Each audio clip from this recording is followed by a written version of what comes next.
Loma Caillou peered out the small doorway of his hogan as the sun was midway in its dawning. He had smelled the smoke in the air when he woke up. Now he saw a great haze in the sky off to the east, and he could see the thick smoke rising in the air. Beauty and Sundance shouldered their way past him and sniffed the air as well. They both donated their sacred urine to a young desert broom bush that was a lush green thanks to their donations. The dogs looked up at him as if he were supposed to tell them what the smoke was all about. "I don't know." He paused after saying the words as if there was something profound in them, as if somehow those being the first words he uttered audibly that morning meant that there was a mysterious significance to them. There had been many times in his life when he had surrendered to his need to know, to this "I don't know." In fact, just recently when someone mentioned Beatrice's suicide, asking, "Why did she do it?" He could tell them all the superficial reasons about money and illness, the warrior and the victim dynamic. But why does one person decide to take their life, while another person facing the same challenges perseveres and doesn't give up? "I don't know," he had to tell them. Yes, there were a lot of those "I don't knows" he had to surrender to. "I don't know" was a very different utterance than any other phrase he could think of. To touch it, you have to become thoughtless. It's empty. It doesn't hold on to anything. It's like an open hand feeling the breeze. He held his hand up and touched the wind. In fact, "I don't know" is the circle of the medicine of one in its own mysterious way. If those words had anything to do with today, then there were probably some heavy questions in the desert air out there, heavy like a dark cloud ready to release its rain. He had decided last night, after Singing Deer had left, he would walk out to the cottonwood tree near the sacred pool and retrieve the rope Singing Deer had left there in his frenzy. He intended to do a ceremonial burning of the rope to release the thought of suicide and all the beliefs for which the rope had been put to use. But that fire wasn't too far off in the distance, and there might be somebody out there that needed some help. It was in the opposite direction of the cottonwood tree, so that would have to wait. To his knowledge, nobody lived out that way. There were a few ancient Anasazi rooms, otherwise there was nothing out there that he knew of. He ate some cooked prickly pear called napalitos and fed the dogs some of it mixed with raw jackrabbit. It was a couple of miles of walking, so he packed enough water for himself and the dogs and picked up his walking stick. "Sundance, Beauty, come on." He gestured to them with his walking stick. The dogs raced ahead of him as Loma Caillou ambled toward the cloud of smoke. Half a mile in his walk, he saw someone in the distance standing over something dark. Then he saw them kneel down and hug the dark shape. As he got closer, he could see it was a dark bay horse lying on its side. A young woman was draped over the horse, trying to comfort it. There was blood on her hands from a wound in the neck of the horse. The desert sand was dark with blood as well. Sundance and Beauty ran up to the woman, licked her, and then smelled the horse. The horse let out a deep breath through its nostrils and then stopped breathing. The young woman screamed, "No! No!"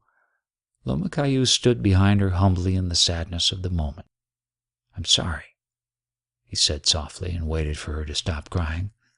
"Someone shot her. Why?" she asked. Why would someone shoot a harmless horse? Why?" Loma Caillou was silent. "Her name was Rising Star. I've ridden her since I was a little girl. I don't know what to do. I just can't leave her here. I love her." "What's her name?" Loma Caillou asked. She looked at him blankly, as if she didn't know, and then muttered, "Lisa. Lisa. Rising Star isn't here anymore." With her last breath, she joined the stars in the heavens. You can't see those stars in the daytime sky, but they are there. This body is now about you and your grief.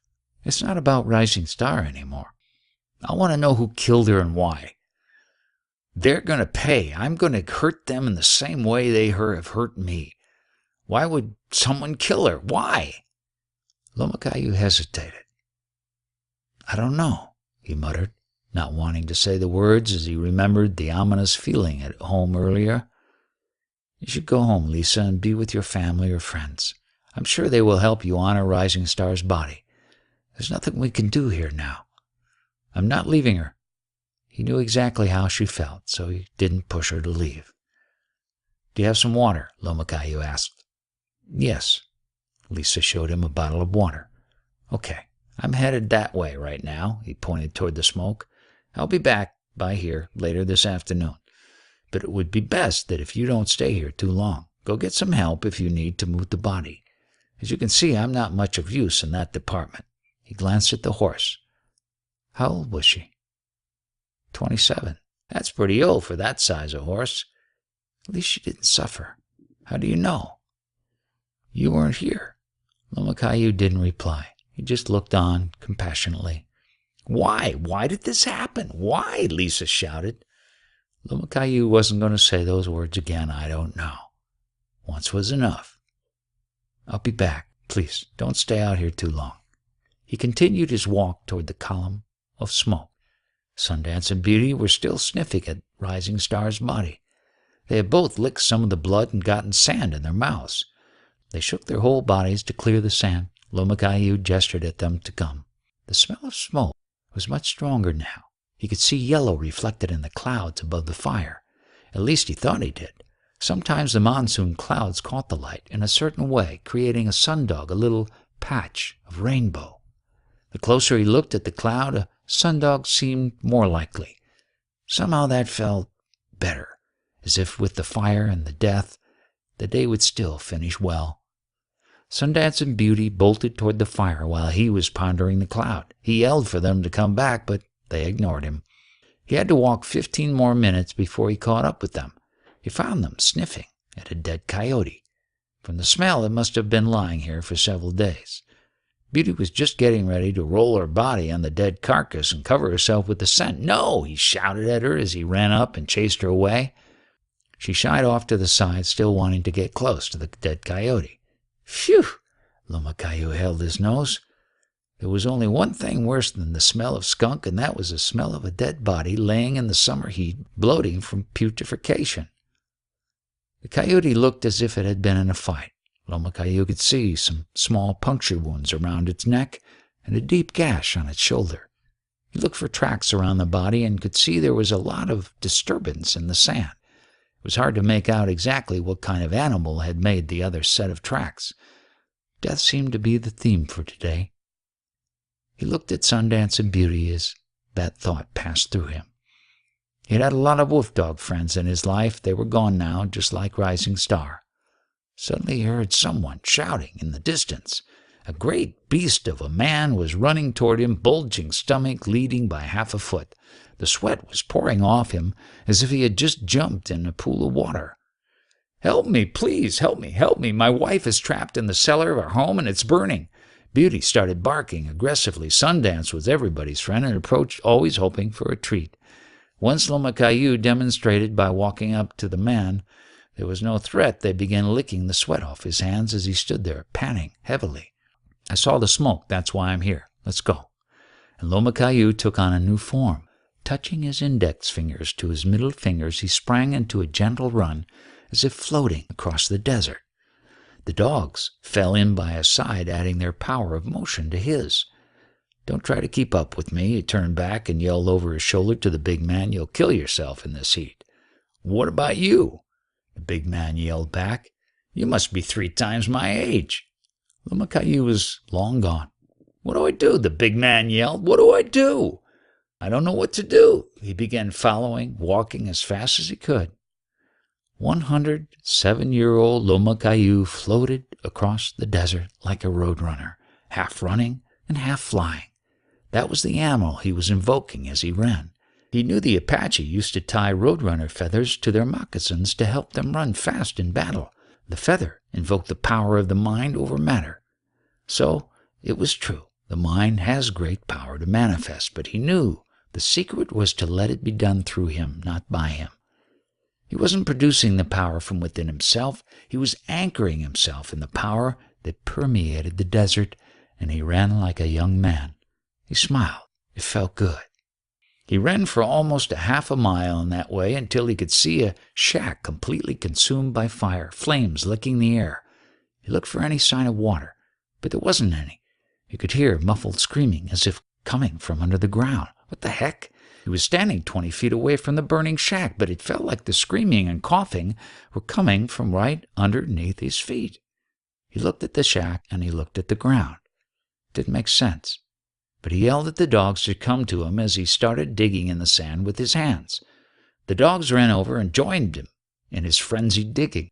Soon they had scooped away several feet of sand, and the screaming was clear. Then they hit wood. Must be some kind of tunnel, he thought. He could hear a woman almost right beneath him. He pried the wood away and looked straight into the face of a beautiful young woman. Smoke was pouring out of the hole, and she was coughing violently. "Step back while I make the opening bigger." When the hole was 2 feet square, he shouted, "Do you have anything you can stand on?" She pulled a bucket into view and stood on it, sticking her head through the hole. Taking a big gasp of fresh air, she said, "Thank God you saved me." "Thank your husband. Give me your hand." Loma Caillou extended his hand. She looked at him, questioning his old man's strength. "I got it," she said, and reached through with her hands, pushing herself up out of the hole. She stood up, dusted herself off, and said, "I didn't know anybody else lived out here." "I didn't either," Loma Caillou replied as he thought. There were those words again. "How long have you been here?" 6 months, the woman said. Loma Caillou shook his head as if to say, "That explains it." It had been a year since he had walked over this way. Just then she saw her husband running in the distance, calling her name. "Elsie! Elsie! Thank God!" she shouted back. "My words exactly, Benjamin!" she shouted back as he ran up and took her in his arms. As they hugged each other, Benjamin stepped back from Elsie. "I'm sorry. I'm getting my sweat all over you." "Wouldn't be the first time," she poked him in the stomach. "This young man," they all smiled at her in humor. "I'm sorry. What's your name?" Loma Caillou paused for a moment before responding. Everything finished well. He was looking around, puzzled as to what the underground tunnel was all about and just how, I don't know, figured into all of this. "What kind of name is that?" Benjamin asked. "Short version is Loma Caillou." "Same question. What kind of name is that?" This time he decided to say the words with absolute certainty and confidence. "I don't know." Loma Caillou calmly peered at the big man. "How did the fire start?" Benjamin and Elsie looked at Loma Caillou with blank stares. "We don't know." Figures." Loma Caillou nodded. "What?" they both chimed in. They looked at him as if he were accusing them of lying. "No, that's not what I meant. I knew when I woke up it was an I don't know day." Now this I don't know had a lot of thought behind it. He could see it in their eyes. They continued staring at him now, wondering if he was a little loose in the head. Loma Caillou saw a rifle lying in the sand halfway between where they were standing and the burning shack. He walked over and picked it up, artfully passing the muzzle by his nostrils without drawing any attention. He handed it to Benjamin, who nodded with thanks. Loma Caillou had no use for guns. They just attracted trouble and tragedy. He stood for a moment wondering what to do. The gun had very recently been fired, probably within the last few hours. This wasn't his business. "Well, thanks for the help, Loma Caillou," Benjamin spoke up. "We can take care of this now." While Loma Caillou stood there looking around, the dogs had disappeared into the back of the burning shack. "Always getting into something," he mumbled and started toward them. "I said we're okay," Benjamin spoke up again and firmly grabbed his shoulder. "I'm just going to get the dogs and leave," Loma Caillou answered. "I'll get them." The big man pushed his weight in front of Loma Caillou and headed toward the back of the shack. He disappeared, and in a few seconds was chasing the dogs as they bolted and ran, each of them with what looked like a bone in their mouths. Loma Caillou watched while the dogs ran in circles, escaping the man. He let it go on for a couple of minutes. Elsie turned to him and said, "You better go." "Yes, I agree." Loma Caillou touched his index fingers to his middle fingers and lightly sprang back into the direction he had come from. Sundance and Beauty ran after him. "Stop them!" Benjamin growled, the sweat rolling off him as he breathed heavily. Loma Caillou yelled back over his shoulders as he ran. "Whatever they got, they'll drop it in a couple 100 yards, trust me." Benjamin wasn't about to chase them. He watched them as they grew smaller and smaller. Sure enough, once they were a good distance away, the dogs lost their interest in what they were carrying in their jaws, dropped their find, and stood as if waiting for Loma Caillou to examine it. He stopped and walked to where Sundance stood. It was a bone. "Looks like an arm bone." He stared closely. "Looks human, but old, very old. Must be from a grave. I thought something like that was going on. Several other thoughts surfaced in the space of his mind about what he should do. As he stood there at that moment, he wasn't sure what that would be. He had one last thought. I don't know. He surrendered his mind to that and became completely quiet. Then he picked up one of the bones and began walking slowly back toward Lisa and the dead horse. As he walked, something completely unconnected came to his mind from his talks with Singing Deer and many others before him. So, do you think? Singing Deer had asked across the fire glowing between them. What? Loma Caillou answered. Well, you keep saying things like give up believing in your thinking, be the quiet that you are, be the circle of one, be the unmoving everything moves in. Does that mean you don't think? I read a lot of books by Indians in the East across the ocean, people they call realized ones, and you get the feeling that they don't think because they often say self-realization is measured by a state of pure presence that is thoughtlessness. The more continuous, the more realized you are. That seemed to be what they were saying. Loma Caillou sat there quietly for several minutes. Singing Deer squirmed, growing uncomfortable with the silence. Right now, I'm just being empty, Loma Caillou finally answered. I'm waiting for the answer to appear. I'm not rummaging through my collected knowledge of intelligence for an intelligent response. So appropriately, the answer, the living answer to your question, begins with silence. The answer doesn't come from thinking.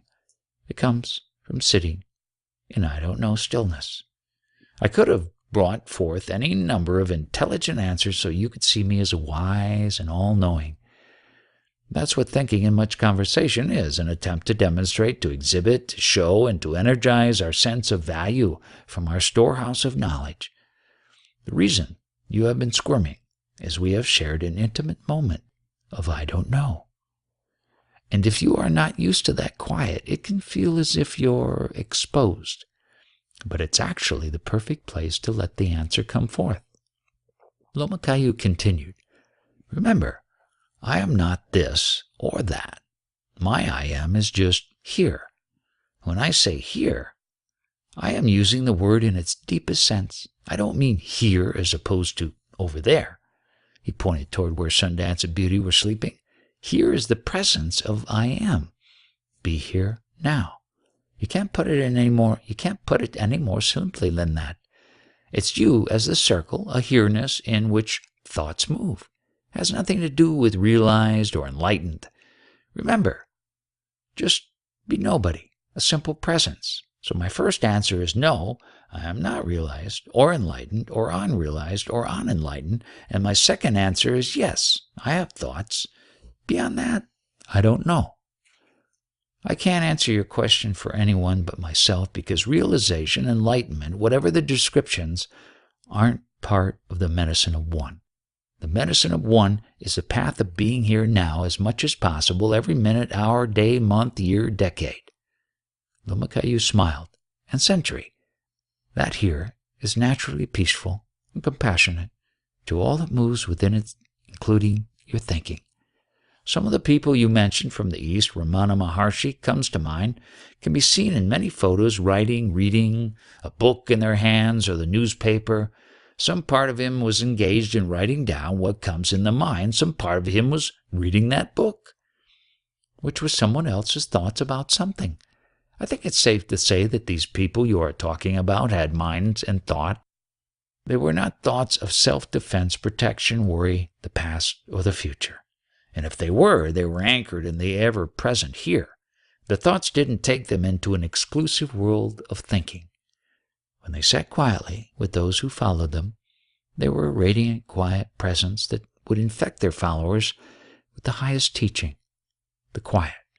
But when they were in their own personal space, reading or writing, well, you can answer that for yourself. But from my own experience, they were always anchored at eternal here while the movements of reading, writing, and speaking were going on. So the continuousness, the continuity that you are talking about as realization is a permanent establishment in that truth of who you are, what I call a circle. But even this phrase, permanent establishment, is just another label.